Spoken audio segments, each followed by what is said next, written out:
So welcome to session number 4 of this C programming. जैसे कि हमने सेशन नंबर 1 और 2 में जनरल प्रोग्राम्स देखे, फिर सेशन नंबर 3 में हमने कंडीशनल कंट्रोल स्ट्रक्चर देखा, जिसमें इफ में कंडीशन देते थे, कंडीशन ट्रू रही तो इफ पार्ट एग्जीक्यूट होता था, और कंडीशन फॉल्स अगर रही तो एल्स पार्ट एग्जीक्यूट होता था। इस टाइप के प्रोग्राम्स हम देख चुके हैं सेशन नंबर 3 में। ये session number 4 is fully dedicated to looping या इटरेशन या रिपीटेशन कंट्रोल स्ट्रक्चर। ठीक है, please give me 1 minute, there is one important call.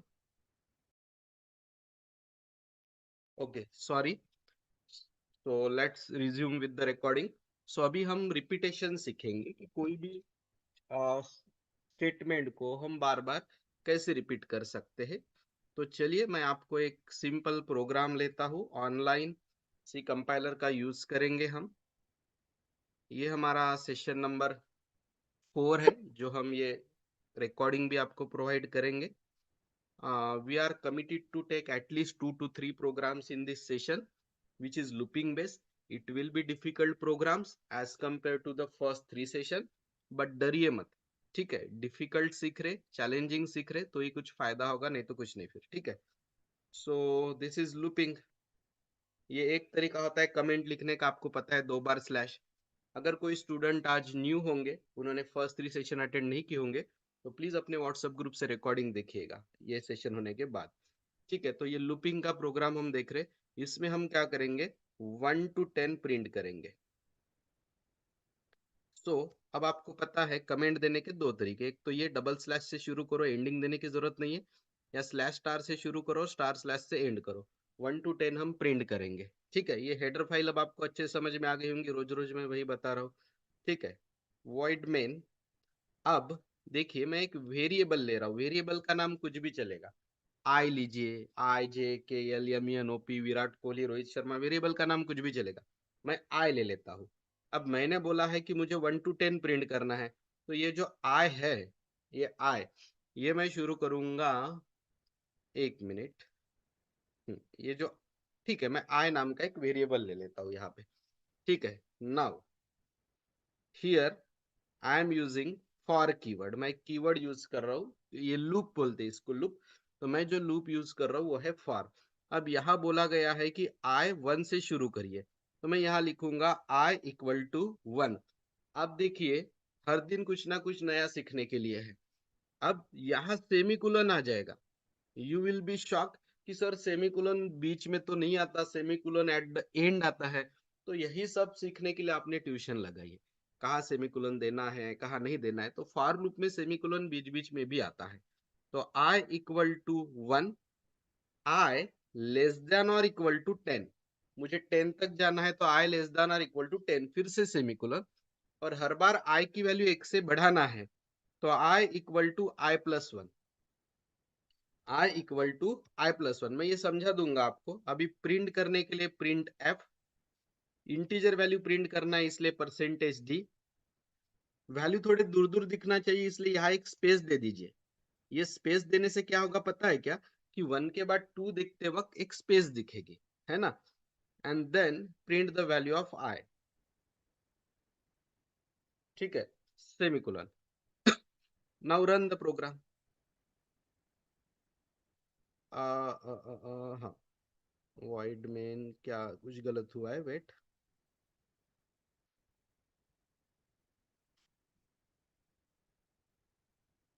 हाँ, ये इंड का स्पेलिंग गलत हो गया। Run it, see the output. 1 to 10 print हो गया। एक बार अच्छे से समझाता हूं। यहाँ पे ये स्टेटमेंट लिखा एक बार गया है। This statement is written only once, but repeated 10 times. लिखा कितनी बार गया है, एक बार। रिपीट कितनी बार हो गया, 10 बार। तो कोई भी एक सेंटेंस या 2-3 सेंटेंस का सेट, उसको अगर आप बार बार रिपीट करते हो, तो उस टर्मिनोलॉजी को बोला जाता है लूपिंग। सी प्रोग्रामिंग लैंग्वेज है, किसी भी प्रोग्रामिंग लैंग्वेज में हम उस स्टेटमेंट को बार बार लूप कर रहे हैं, उसको घुमा रहे हैं। ठीक है, अब हमारा ये जो है ये कमेंट है, ये बोल रहा है कि ये प्रोग्राम 1 to 10 को प्रिंट करेगा। तो आप कोई भी कमेंट स्टाइल यूज करो, ये करो, ये करो, ठीक है, कोई प्रॉब्लम नहीं, या दोनों को मर्ज कर दो ऐसा, मतलब अब स्लैश वाला यूज किया मैंने, नीचे का लाइन भी ऊपर शिफ्ट कर दिया, एज यू विश। ये हेडर फाइल जो है ये सपोर्ट करती है प्रिंटफ और स्कैनफ को। इस प्रोग्राम में कुछ इनपुट लेने की जरूरत नहीं थी, इसलिए हमने स्कैनफ लिया ही नहीं, लेकिन प्रिंटफ तो लिया ना। तो प्रिंटफ है तो फिर हेडर फाइल चाहिए, ये चाहिए। अगर आपको इस प्रोग्राम में प्रिंटफ की भी जरूरत नहीं तो फिर ये लाइन हटा दी तो भी चलेगी।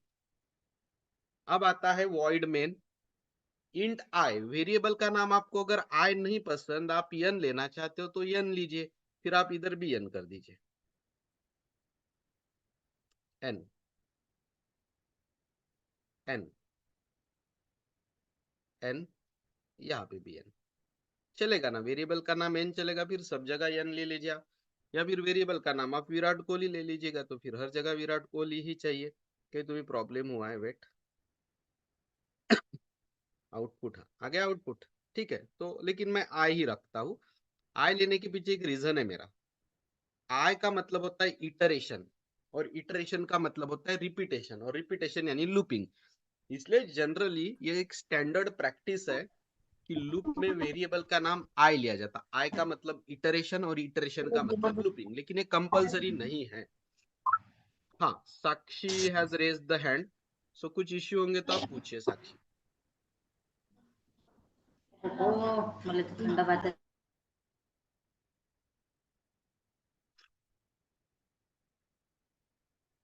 Okay, so I think it is by mistake from Sakshi. Let's move ahead. तो वेरिएबल का नाम आई है, इंटीजर डेटा टाइप है। मैंने अभी तक आपको 3 डेटा टाइप सिखा है। इंटीजर का एग्जांपल अगर मैं आपको दूं तो जैसे 13 इज अ इंटीजर। दूसरा डेटा टाइप मैंने आपको सिखाया है फ्लोट। फ्लोट का अगर एग्जांपल मैं दूं, अगर मैं 13.2 लिखता हूं तो ये हो गया फ्लोट। और तीसरा होता है क्यार, कैरेक्टर। जैसे मैं अतुल का ए लिखूं तो ये हो गया कैरेक्टर। तो 13 is the example of integer, 13.2 this is the example of float. And कोई भी सिंगल अल्फाबेट जो आप सिंगल कोट में लिखते हो दैट इज क्यार। 3 अलग अलग डेटा टाइप हमने अभी तक कवर किए हैं, 3 से भी ज्यादा है सी लैंग्वेज में। डे बाय डे कवर करेंगे। तो आई की वैल्यू इंटीजर चाहिए थी मुझे। फॉर एक लूप है, सभी की लेटर स्मॉल में चाहिए, गोल ब्रैकेट यानी गोल ब्रैकेट ही चाहिए। आई इक्वल टू 1 के बाद सेमीकोलन चाहिए। आई लेस देन और इक्वल टू 10 का मतलब है जब तक आई की वैल्यू 10 से लेस या इक्वल है तब तक हम लूप घुमाएंगे। I equal to i plus one ही चाहिए, आई प्लस वन नहीं चलेगा। I equal to i plus one यानी हर बार वैल्यू एक से बढ़ाना है। यहाँ सेमीकोलन नहीं, एंड में सेमीकोलन नहीं है, यहाँ पे भी सेमीकोलन नहीं है, जहां नहीं है वहां नहीं है, मैंने बाय मिस्टेक नहीं छोड़ा, इट इज अ रूल, ठीक है। प्रिंट में मैं वैल्यू प्रिंट कर रहा हूँ। परसेंटेज डी लिया है मैंने, इंटीजर है इसलिए, फ्लोट होता तो मैं परसेंटेज एफ लिखता। ये स्पेस इसलिए छोड़ी ताकि इधर भी स्पेस दिखे। अगर आपने ये स्पेस नहीं छोड़ी ना तो सब लग के प्रिंट हो जाएगा। देखिए आप, और परसेंटेज डी के जगह आई की वैल्यू प्रिंट हो रही है। अब आपको न्यू लाइन पे जाना है तो आप यहाँ स्लैश एन डाल सकते हैं। If you want to go on a new line, use slash N. Slash कौन सा है देखिए, उल्टा वाला स्लैश है, बैक स्लैश। रन। पूरे answer new new new new line पे आए। क्यों? बिकॉज आपने बैक स्लैश एन यूज किया, ठीक है। अब ये प्रोग्राम यहाँ खत्म हो गया, मैं इस प्रोग्राम को आगे बढ़ाता हूँ ताकि आपके और भी डाउट्स क्लियर हो जाए। अब मैं एक ऐसा प्रोग्राम करता हूँ कि जो 7 का टेबल प्रिंट करेगा, 7 का, यानी पहली वैल्यू 7, दूसरी वैल्यू 14, तीसरी value 21, next value 28, next value 35, ऐसा प्रोग्राम हम करेंगे, ठीक है। तो आप मुझे बताएंगे ये कैसे करना, क्या क्या चेंज करूं, क्या क्या चेंज करूं मैं ताकि ये मेरा काम हो जाएगा। Please tell me, what shall I do to achieve this.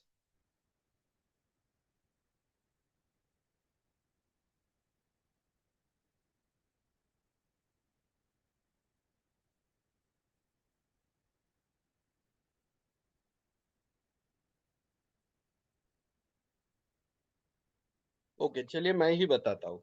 अभी जब मुझे 1 से शुरू करना था तो i इक्वल टू 1 था। अब मुझे yes there is reply from Atharva. नहीं, कोई वेरिएबल ऐड करने की जरूरत नहीं है। जो i इक्वल टू 1 आपने लिया है ना, वो i इक्वल टू 7 लेना पड़ेगा। i equal to 7। जो आप 10 पे रोक रहे थे उसको आपको 70 पे रोकना पड़ेगा, और जो आप 1 से बढ़ा रहे थे उसको आपको 7 से बढ़ाना पड़ेगा। तो पिछले प्रोग्राम में 1 से शुरू करना था तो i इक्वल टू 1 था। यहाँ 7 से शुरू करना है तो i इक्वल टू 7 है। ठीक है। पिछले प्रोग्राम में 10 पे रुकना था तो i लेस देन और इक्वल टू 10 था। यहाँ 70 पे रुकना है तो i लेस देन और इक्वल टू 70 है। और पिछले प्रोग्राम तक एक एक से बढ़ाना था तो i equal to i plus 1 था। अब 7 से बढ़ाना है क्योंकि 7 के बाद 14, 14 के बाद 21 ऐसा चाहिए, तो i equal to i plus 7 है। तो लेट्स रन दिस।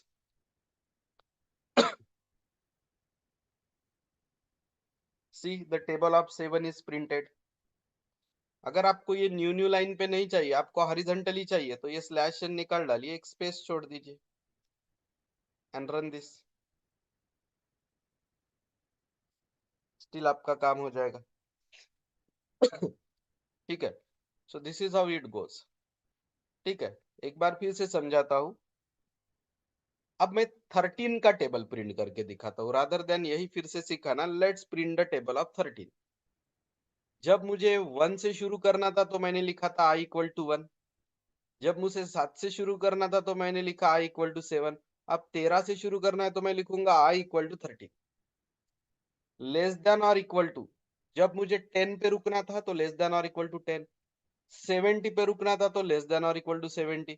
अब 130 पे रुकना है तो लेस देन और इक्वल टू 130। और हर बार मुझे वैल्यू बढ़ाना है 13 से। आई की वैल्यू परसेंटेज डी की जगह प्रिंट होगी।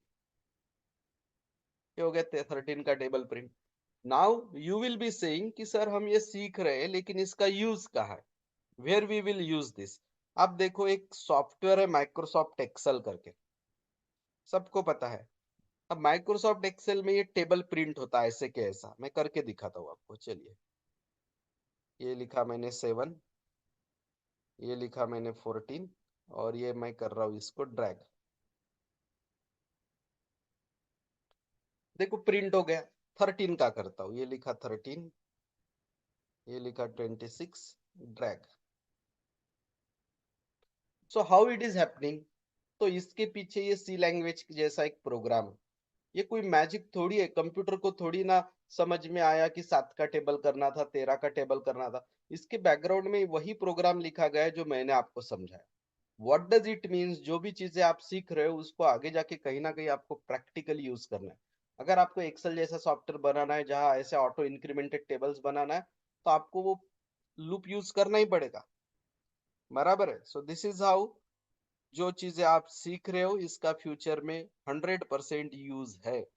जस्ट सीखना एजुकेशन सिस्टम में है इसलिए सीख रहे, ऐसी बात नहीं है। सो चलिए, लूपिंग का मतलब शायद आपको समझ में आ गया होगा। Looping is all about repeating the things. देखिए, कोई भी दुनिया की कोई भी प्रोग्रामिंग लैंग्वेज उठा के देख लीजिए, उसमें सिर्फ 3 चीजें हो, 3 ही टाइप के कंट्रोल्स होते हैं, 3। एक होता है सिक्वेंशियल, सिक्वेंशियल कंट्रोल स्ट्रक्चर, दुनिया की कोई भी प्रोग्रामिंग लैंग्वेज, नॉट ओनली सी। दूसरा होता है कंडीशनल कंट्रोल स्ट्रक्चर, और तीसरा होता है लूपिंग कंट्रोल स्ट्रक्चर। अब जो हमने सेशन 1 एंड सेशन 2 लिया, वो सिक्वेंशियल का था। हमारा रिकॉर्डिंग अभी भी अवेलेबल है, आप ग्रुप पे देख लीजिए। सेशन 1 एंड सेशन 2 का जो रिकॉर्डिंग अवेलेबल है 25 और नहीं 24 और 25 तारीख का, वो सेशन 1 और सेशन 2 में पूरे सिक्वेंशियल के प्रोग्राम थे। जैसे area of rectangle, addition of number, average of the number, ऐसे। तो ऐसे प्रोग्राम में कहीं पे भी कंडीशन यूज नहीं होती, कहीं पे भी कोई सेंटेंस रिपीट नहीं किया जाता। ये नॉर्मल प्रोग्राम है। जैसे मुझे 2 नंबर की एडिशन करना है तो int a comma B, scanf से a और b के वैल्यू इनपुट, एडिशन का फार्मूला लिखिए sum equal to a plus B, printf से प्रिंट करिए स्टॉप, ना कहीं कंडीशन यूज हुई ना कहीं रिपीटेशन ऑफ स्टेटमेंट हुआ। तो ऐसे को बोला जाता है सिक्वेंशियल कंट्रोल स्ट्रक्चर। इसके ऊपर के प्रोग्राम्स आपको सेशन 1 सेशन 2 के रिकॉर्डिंग में देखने को मिल जाएंगे। कंडीशनल कंट्रोल स्ट्रक्चर हमने कल देखा, जो हमारा सेशन 3 रिकॉर्डिंग था। इसमें इफ की एक कंडीशन रहती है, जैसे कि नंबर अगर ग्रेटर देन 0 है तो हम बोलेंगे पॉजिटिव, और नहीं है तो हम बोलेंगे निगेटिव। ये एक एग्जांपल हमने देखा। बाद में हमने देखा था इफ अगर n1 ग्रेटर देन n2 है तो लार्जेस्ट नंबर हो गया n1, और ऐसा नहीं है तो लार्जेस्ट नंबर हो गया n2। इस टाइप के जो प्रोग्राम्स हमने सेशन नंबर 3 में कल देखे, positive negative, greatest of two number, even odd, vowel है या कंसोनेंट, इनको बोलते हैं कंडीशनल कंट्रोल स्ट्रक्चर।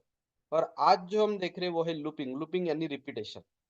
तो किसी भी प्रोग्रामिंग लैंग्वेज में, सी, सी प्लस प्लस, जावा, कोई भी प्रोग्रामिंग लैंग्वेज में ये कंट्रोल स्ट्रक्चर 3 ही रहते हैं। जिसमें कोई सेंटेंस रिपीट नहीं होता, जिसमें कोई कंडीशन नहीं होती, वो सिक्वेंशियल कंट्रोल स्ट्रक्चर। जिसमें कंडीशन होती है लेकिन कोई स्टेटमेंट रिपीट नहीं होता, वो कंडीशनल।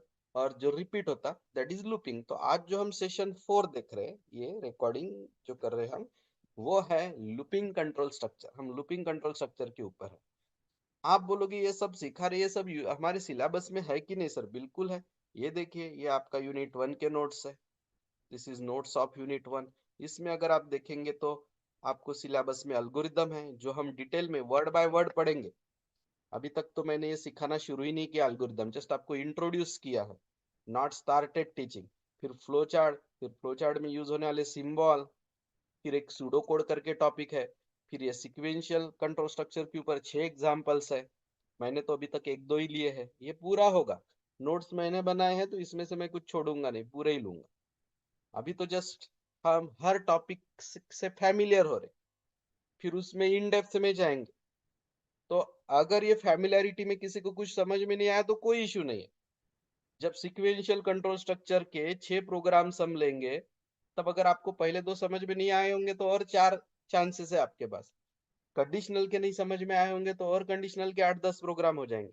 लूपिंग के तो 2 हुए, लूपिंग में कम से कम 70-80 प्रोग्राम होंगे। सो हर चीज रिवाइज हो जाएगी, डोंट वरी। ये कंडीशनल के कुछ एग्जांपल्स हमने कर लिए थे, आज ये लूपिंग। तो हमने ऑलरेडी आपके सिलेबस को टच कर लिया है। We have started with your syllabus. ठीक है। अब हम उल्टा भी प्रिंट कर सकते, उल्टा।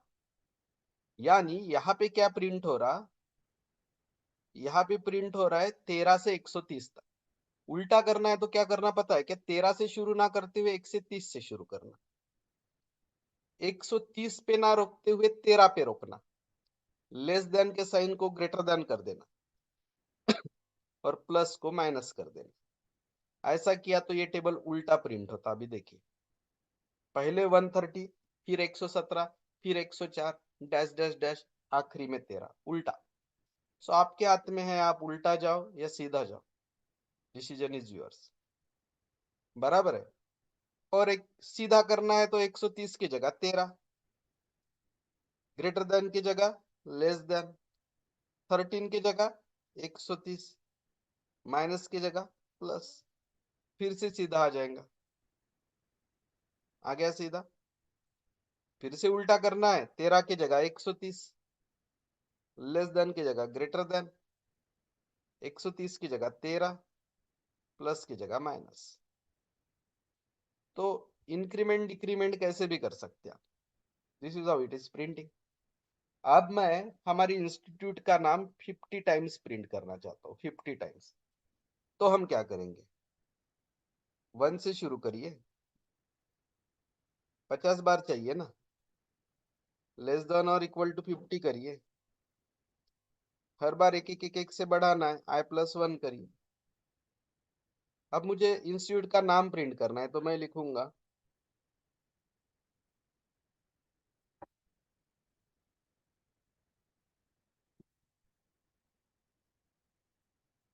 Mind space computer. अब ये देखो 50 बार प्रिंट हो जाएगा। ये देखो 50 टाइम्स प्रिंट हो गया। आप बोलोगे एक के नीचे एक करना चाहिए था सर, ठीक है, /n देखो।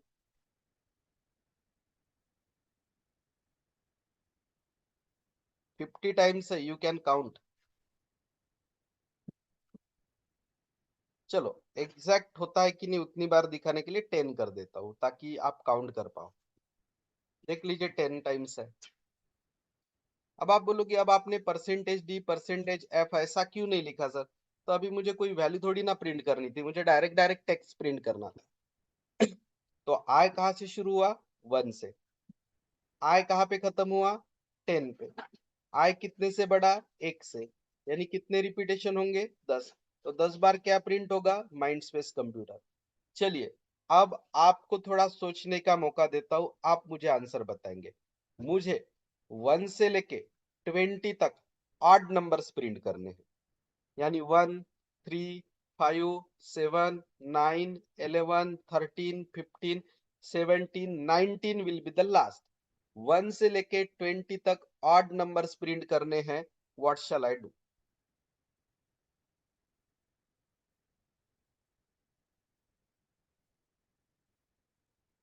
Tell me the changes required. Recording is going on. आपने कुछ सॉल्यूशन आंसर दिया तो वो भी रिकॉर्ड होके यूट्यूब पे चला जाएगा। That's good for you. चलिए बताइए। Let me see how brilliant you are.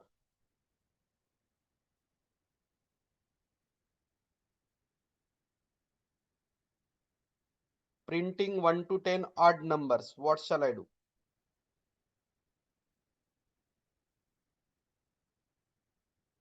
You can unmute yourself or you can uh, post the answer in chat box.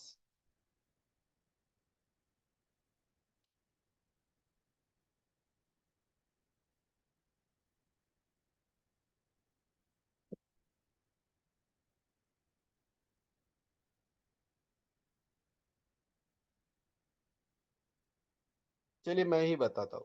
शुरू करना है 1 से, एंड करना है 20 पे, और हर बार वैल्यू 2 से बढ़ाना है। 2 से।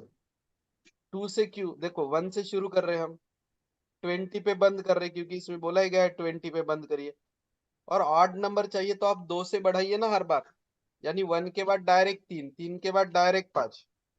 यस, ओमकार ने दिया है ये answer, that is fine. Thank you Omkar, your answer is correct. अब इसको प्रिंट करते हैं। इंटीजर है तो परसेंटेज डी, न्यू लाइन पे जाना है तो स्लैश एन, और न्यू लाइन पे नहीं जाना है, जैसे एक स्पेस छोड़ना है तो यहाँ एक स्पेस दे दीजिए। वैल्यू काय की प्रिंट करना है? कॉमा के बाद आई की। Run. This is the answer. 1, 3, 5, 7, 9, 11, 13, 15, 17, 19। Okay, एक बार फिर से बताता हूँ। सो ये जो सेंटेंस हम बार बार रिपीट कर रहे हैं, ये जो कंसेप्ट है इसको बोला जाता है loop, and the concept is called looping. We were printing 1 to 20 odd numbers in this program. So variable है I। I की इनिशियल वैल्यू 1 है क्योंकि मुझे 1 to 20 जाना था। एंडिंग वैल्यू 20 है। हर बार I की वैल्यू 2 से बढ़ेगी। और परसेंटेज D के जगह हम I की वैल्यू प्रिंट करेंगे। परसेंटेज D के जगह हम I की वैल्यू प्रिंट करते जाएंगे। 1, 3, 5, हर बार हम 2 2 से बढ़ा रहे। अगर आप 3 3 से बढ़ाते तो कैसा आता था देखिए फिर। अब वो ऑड नंबर्स नहीं रहते फिर। 3 3 से बढ़ाएंगे तो 1 के बाद डायरेक्ट 4, 4 के बाद डायरेक्ट 7, 7 के बाद 10, 10 के बाद 13, ऐसा अप टू 19।